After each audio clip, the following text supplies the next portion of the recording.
Gir સોમનાથના વેરાવળમાં Ganesh વિસર્જનમાં tower ચોક ખાતે હિન્દુ સેવા સમાજ દ્વારા વિવિધ સંસ્થાઓને મોમેન્ટો આપી સન્માન કરાયું। ગીર સોમનાથના વેરાવળમાં આજરોજ ગણેશ વિસર્જનમાં ટાવર ચોક ખાતે હિન્દુ સેવા સમાજ દ્વારા દરેક સંસ્થાઓને મોમેન્ટ આપી સન્માન કરાયું તેમજ વિસર્જન માટે દરિયામાં માછીમારોની વ્યવસ્થાઓ ગોઠવાઈ।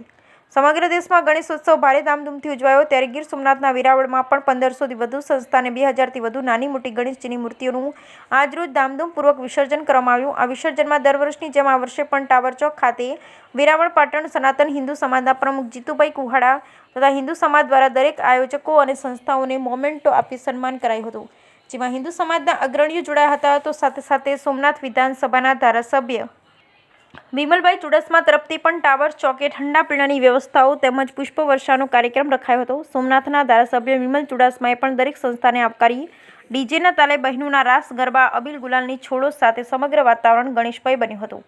કોઈ અનિચ્છનીય બનાવ ન બને તે માટે પોલીસનો પણ ઠેર ઠેર ચુસ્ત બંદોબસ્ત તૈનાત કરાયો। સમગ્ર ગણેશજીની મૂર્તિઓને વેરાવળ બંદરમાં ખારવા સમાજના અગ્રણી કિશોર કુહાડા તરફથી બોટો તેમજ સેફટી જાકેટના માછીમારો સાથે બંદરમાં વ્યવસ્થાઓ ગોઠવાઈ હતી, જેમાં બોટ એસોસિએશનના પ્રમુખ ગોપાલ ફોફડી, કિશોર ગોહેલ, પૃથ્વી ફોફડી સહિતના જોડાયા હતા। મારું નામ જીતુભાઈ મોહનભાઈ કુવાડા છે। હું વેરાવળ પાટણ સનાતન હિન્દુ સમાજનો પ્રમુખ છું।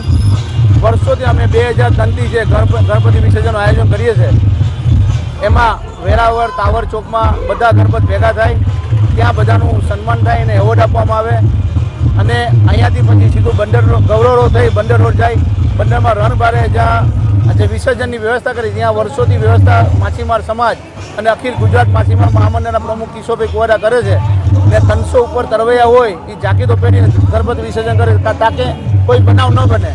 અને આજે એક વિશેષ વાત પણ એ છે કે પોલીસ તંત્ર દ્વારા જે મિટિંગ કરવામાં આવી એમાં પોલીસ તંત્ર જે પ્રજાના હિત માટે અને પ્રજાની સેફટી માટે જે વિસર્જનનું સ્થળ છે જે રણબારે જે અખિલ ગુજરાત માછીમાર મહામંડળના પ્રમુખ કરે છે દર વર્ષે ત્યાં જ રાખ્યું, કારણ કે અહીંયા કોઈ બનાવ ન બને અને અહીંયા રહેતી છે અને તરવૈયા પણ 300 ઉપર હોય છે માછીમાર સમાજના।